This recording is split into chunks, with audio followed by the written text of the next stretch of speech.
Well, what happened was when I graduated midway in '94, I went straight to NC State. Went to NC State, majored in animal science, came home, went to work at Steel Technologies with your dad. Worked there for about 2.5 years. Started helping dad coach the football team at Midway. Decided I wanted to coach and teach. So at that point in time, I had to go back to school.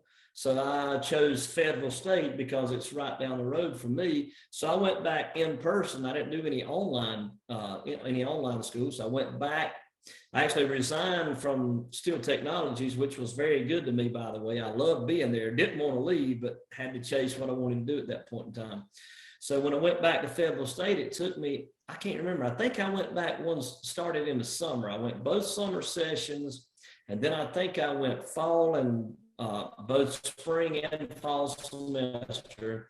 And then I think I went back the following summer and took the max that they would allow me to take. It's about 60 extra hours because I had to get all my education and most of my PEs.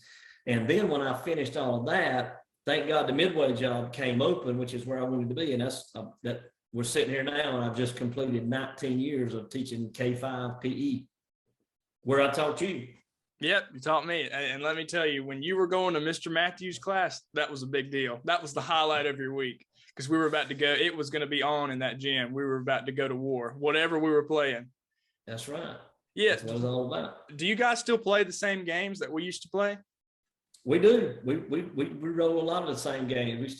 We still rock the pinball. We still, and these games may not ring a bell to you, but we still rock the pinball, the jailbreak, the capture the flag, what I call a state fair game, a little bit of kickball, a little bit of, yeah, we still rock the same things up in there. A lot of times we switch it up a little bit, but we still rocking and rolling. So, you mentioned having a pretty good job and leaving that to pursue something else. Why leave a good thing? What was it that made you want to chase that? Well, at that point in time, as you know, I played football at Midway. I was our quarterback my sophomore and senior year, and I absolutely loved it. I couldn't get enough of Midway football back in those days, and Daddy was the head coach at that point in time, and I started helping him coach. And when I did, the passion bit, the bug bit again, and I just could not get enough of it. And we were having a lot of success. We started out the first 3 years. I think we were 10-2, then 12-2, then 10-2, and I was just wrapped up in it so tight. And your dad too. Your daddy helped us coach. We were so wrapped up in it. I said, I got to make sure this is what I want to do. So I just said, hey, I know the state's going to look after me. I know it's a good job. I know I'll enjoy it. I'll have some great memories one day. And I went back, chased it, done it. And it has provided me with some of the best memories of my life for sure. So every day, when you get these group of kids, what is your goal? What do you want to achieve with that group of kids? Well, it don't matter. You've been there. It don't matter if it's Monday morning at 8:00 or if it's Friday evening at 2:30. They're all, when they come through that gym door, they come in flying. What are we playing today, Mr. Matthews? What are we playing today? So it's, you want them to be happy. I want those kids to be happy. I want them to have a good time, and at the same time, as I get older now, I want to make sure that I'm paying attention nowadays. I want them to have good sportsmanship. I want them to respect each other. I want them to realize that we're all the same, and that, that no matter what we do, no matter if you're the best one or the worst one, I need you to participate, and I need you to give you all. And if you give you all at the end of the day, at the end of class, you've had a good time. So I want to make sure they have a good time, and I want to make sure that overall they behave and they're respectful, because respectful kids turn into respectful adults. Most certainly. So how do you go about dealing with each child? Whew. Man, I teach about I don't know. I think we're somewhere around 500 at MES right now, Midway Elementary School. So it's growing by leaps and bounds, and they're all different. They're all different. Some of them don't want to talk to you. Some of them want to be right up under, make you fall down right up under your feet. Some of them need this, some of them need that. So you just, once you get experience, you can sit back and pay attention, and you can tell what those kids need and want or don't want and don't need.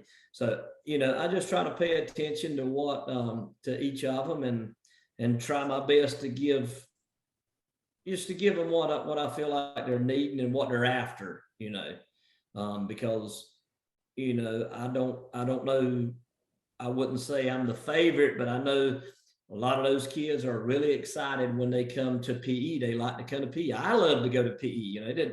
Not because it's me, just because they get to play. It has nothing to do with me. It's just the fact that they like to move and they like to play. So when they come in, they're just ecstatic. It wouldn't matter if there was a teacher in there or not. They're just ecstatic. So it's my job to get all that energy focused and headed in the right direction. And it's a challenge every day. I've been doing it 19 years, and you learn something new every day. What's the biggest challenge that comes with, working with young kids? The biggest challenge that I would say working with those young kids is just trying to figure out a way to get them all headed in the same direction. No matter what we play, some of them are going to love it. Some of them aren't going to love it, but it's my job to try to point out there's something in what we're going to do that day that when you don't think I can't do this, I can't do it. Yes, you can. Let's just break it down and let me show what little bit of this you can do. So if we can get that small smile out of most of them, then we feel, then we're happy.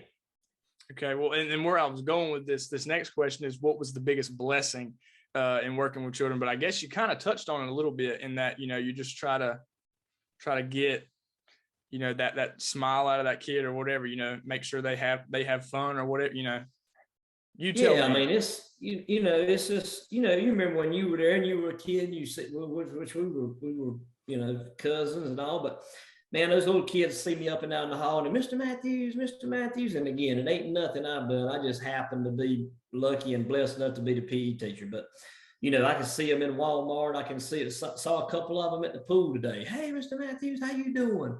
And one of them was talking about, his mother was saying, is it your favorite class is so-and-so? And he was like, nah, he said, my favorite class is PE.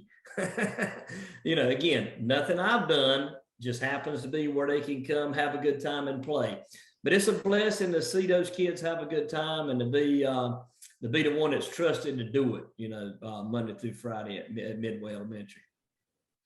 So, you said, you've got 19 years, almost 20 years now of teaching experience.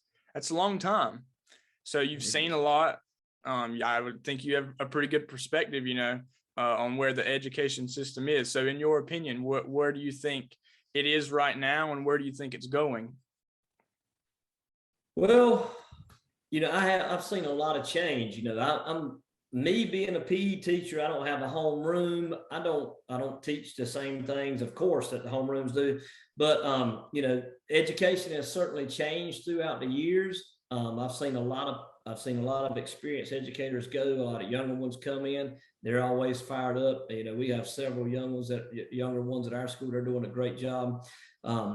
Education took a little bit of a big hit with COVID. Everybody went virtual. At this point in time, it's got a lot of people behind, which are trying to make up with summer school and things like that. But COVID put a big dent in the progression we were taking. But as far as education, I mean, it's just, it's moving along. It's a challenging field, I can tell you that. Those homeroom teachers, my heart goes out to them. They work themselves to death every day. People that don't do it. Even if I want the PE teacher, I wouldn't even have a clue. But I go in those classrooms, I see what those homeroom teachers are doing every day, and there's so much placed on them, and it seems like they're getting more and more placed on them day after day after day, and they're just bending over backwards to, to try to get everything done. But it's a tough job. It is a tough job. It's a great job. The state looks after you. It's a beautiful, beautiful job, but it is tough for sure. Yeah, you talk about it being a tough job, and one of the probably the toughest part about it now in this day and age is that people have a tendency to bring guns to school, and do harm. So I know as a teacher, that probably weighs heavy on you, and now you've got kids of your own in your school. My mom's an educator. I've heard it. She had her own kids there. So what's your opinion on the issue? I mean, and what is the solution if there is one? We're talking about on the gun violence, right? Well, I mean, on school, school shootings, that sort of thing. Yeah, man, I'm gonna take myself out as a teacher right now, and I'm gonna insert myself as just a parent, as if I wasn't a teacher. Is that okay? Can we do that for just a second? Fine by me. Man, I was thinking about this morning. I got up early and I was drinking some coffee, and I was thinking about this thing, and I just touched on just a minute ago, Caegan. There's so many of these new programs coming along. I can't even do basic math anymore the way they teach it. The way I learned it is just so much different. And personally, I think we need to spend less money on these new ways to teach these things that the outcome winds up being the same. And I think we need to beef up security in all of our school systems. I'd rather Cain and Ace. I'd rather know they were safe at school than know they were going to be on the superintendent's list. And when you're there, it's on your mind. As of late, you're looking around, you're thinking. It's an issue, and I think it needs to be addressed, and I think it needs to be addressed heavily. But as a parent, my child's safety at school is I would say outweighs the importance of him making straight A's. I want him to do both, but I want him to be safe.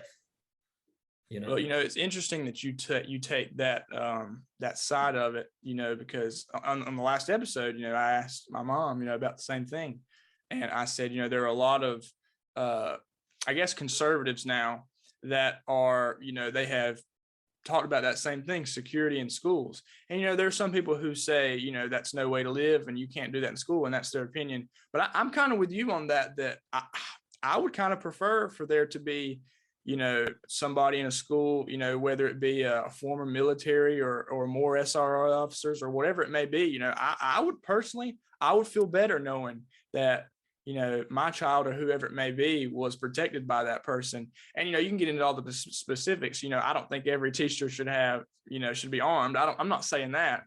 Or, should they have a baseball bat or a knife or whatever. But I think somebody should. And that's just that's my opinion. I don't know. And that's, we come from a little bit of a different culture, in the rural South, where people, guns are a bit more accepted, than other places. It's a bit more normal. But yeah, I have to agree with you on that.